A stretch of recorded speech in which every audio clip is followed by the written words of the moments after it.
Professor, tivemos nessa sexta-feira esse, entre aspas, pré-acordo, né, Mercosul-União Europeia, porque agora depende, claro, da própria União Europeia dar sequência a essa discussão. Talvez dentro de 6 meses tenhamos alguma possibilidade de ter esse acordo sacramentado, apesar de todas as resistências da França, principalmente. Mas eu pergunto para o senhor o seguinte: já que estamos falando sobre a Argentina, para o próprio governo de Javier Milei, é um acordo interessante, é claro, né, por causa de questões comerciais, mas o senhor acha que o futuro desse bloco do Mercosul, especificamente, sem por enquanto a União Europeia, pode ser um futuro mais difícil ainda, porque tem a relação dele com o presidente Lula e com o novo presidente do Uruguai, que toma posse no ano que vem?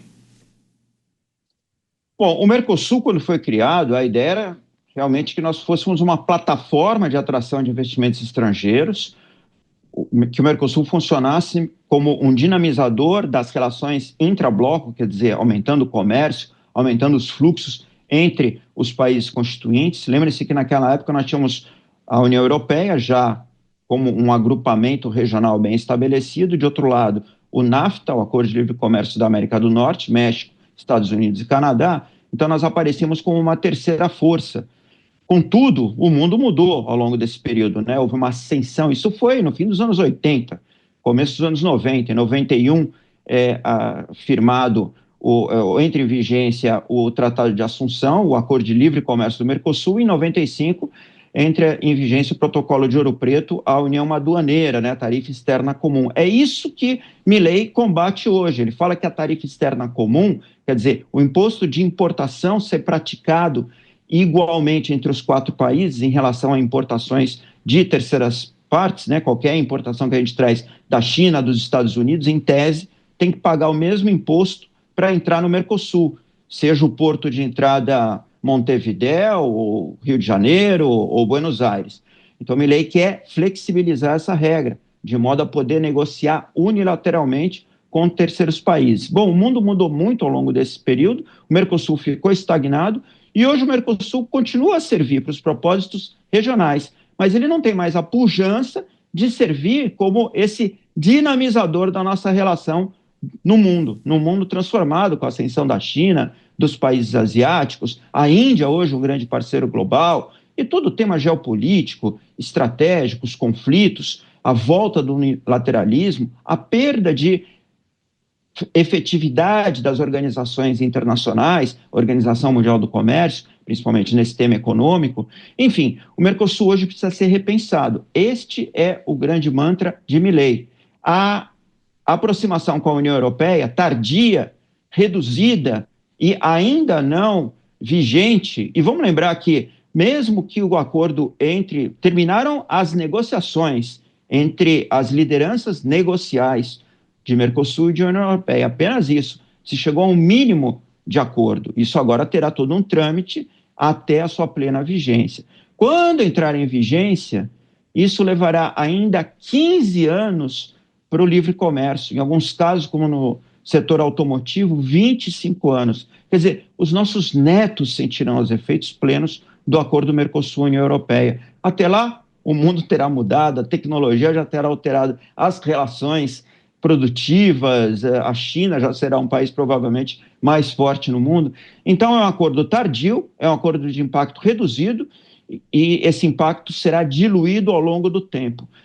Não tem toda essa projeção que parte da imprensa parece atribuir ou que o governo brasileiro parece atribuir. Inclusive, se me permitem um adendo, o Brasil dizer que ganhou no sentido de ter deixado de fora alguns capítulos, como, por exemplo, compras governamentais, na verdade é uma perda, porque faz com que as compras governamentais, quer dizer, o que o Estado compra, seja mais caro, porque terá menos competição, seja mais suscetível a desvios de conduta, a corrupção nas compras públicas. Então, seria bom se nós abríssemos toda a nossa enorme potencialidade de compras públicas para terceiros países, que eles pudessem vir aqui oferecer produtos ou serviços melhores para o governo, para todos os governos, municipal, estadual e federal, a preços melhores, oferecendo condições de contratos, né? As compras públicas, em geral, são contratos longos de fornecimento de serviços, continuados ao longo do tempo, e evitando corrupção. Porque quando você abre, você põe luz, transparência,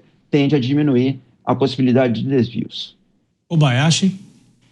Professor, uma outra relação que tem chamado a atenção é a do Javier Milei com o presidente agora eleito, o Donald Trump, nos Estados Unidos. O que esperar dessa relação e se isso também reflete de alguma maneira aqui no Brasil?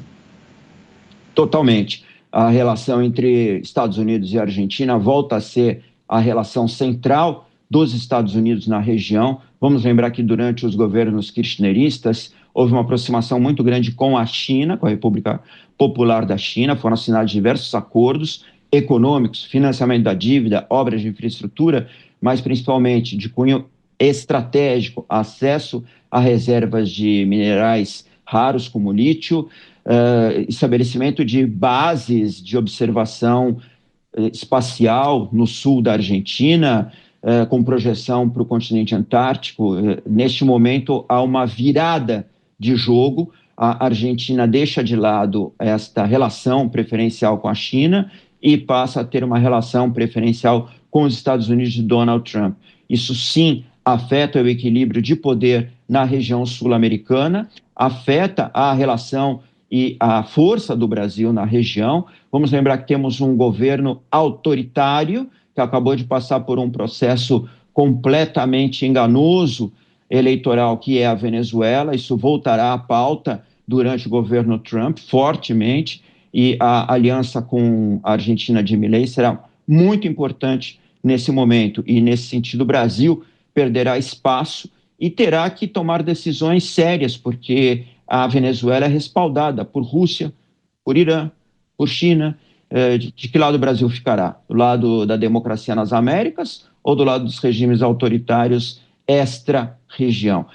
Então, afeta profundamente as pretensões políticas, o cálculo estratégico brasileiro, a eleição de Milei e a sua aproximação preferencial com os Estados Unidos de Donald Trump, sim. Uma questão em relação ainda ao acordo do Mercosul com a União Europeia. Até que ponto a França pode dificultar esse acordo? É claro que não há necessidade de 100% dos países apoiarem para que esse acordo saia do papel, mas a França é um país importante, obviamente, para a Europa, mas a França não aderindo, o que isso representa e quais as dificuldades que isso pode impor em relação ao comércio dos dois blocos? Pequeno o efeito disso, é um efeito mais político local. Macron passa por um momento muito delicado. O primeiro-ministro francês acabou de sair, né, depois mais breve primeiro-ministro da Quinta República. Há um problema orçamentário seríssimo, o governo francês não consegue fazer aprovar um novo orçamento, o orçamento para o ano que vem. Macron tentou dar uma espécie de um golpe legislativo, no bom sentido, tendo sido derrotado nas eleições parlamentares europeias, dissolveu o parlamento, retirou o primeiro-ministro de então, Gabriel Attal, e pensou que ganharia a maioria parlamentar convocando novas eleições. Não foi assim. Os dois blocos que ganharam foram o de esquerda e o de direita. Então, Macron está numa posição muito debilitada, não consegue formar governo, só poderá convocar novas eleições em julho do ano que vem, eleições parlamentares, e hoje há pedidos de renúncia de Macron.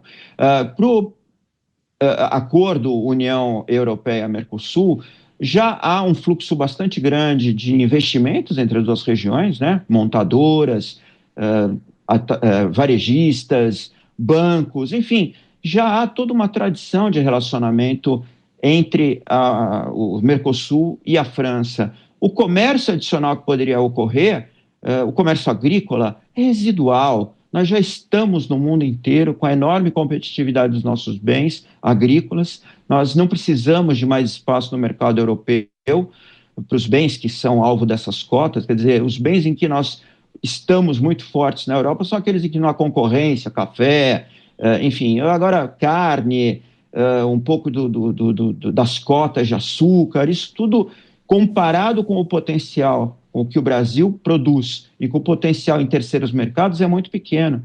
Então afeta um pouco em nichos de mercado se a França não entrar no acordo Mercosul-União Europeia, mas eu diria que tem muita coisa para acontecer até lá. A França poderá aderir ao acordo em qualquer momento e eu não veria isso como preocupação. Para todo esse discurso, toda essa encenação francesa tem a ver com o equilíbrio eleitoral interno. Não tem nada a ver com o problema do Mercosul, ou do Brasil, ou da floresta amazônica, ou dos nossos agricultores, não tem nada a ver com isso. Tanto é que são argumentos falaciosos, muita hipocrisia, são mentiras ditas sobre o Brasil, prontamente admitidas, como, por exemplo, por aquele presidente do Carrefour, que admitiu que se equivocou, né, ou que mentiu em relação à produção brasileira. Então, eu não me preocuparia, não daria um segundo de atenção para isso. É um problema doméstico francês e é lá que tem que ser tratado. Professor Alberto Pfeiffer, coordenador-geral do Grupo de Análise de Estratégia da USP, como sempre, obrigado pela gentileza, um excelente fim de semana, professor, e volte sempre. Um abraço. Obrigado pela oportunidade, bom final de semana a todos. Muito obrigado.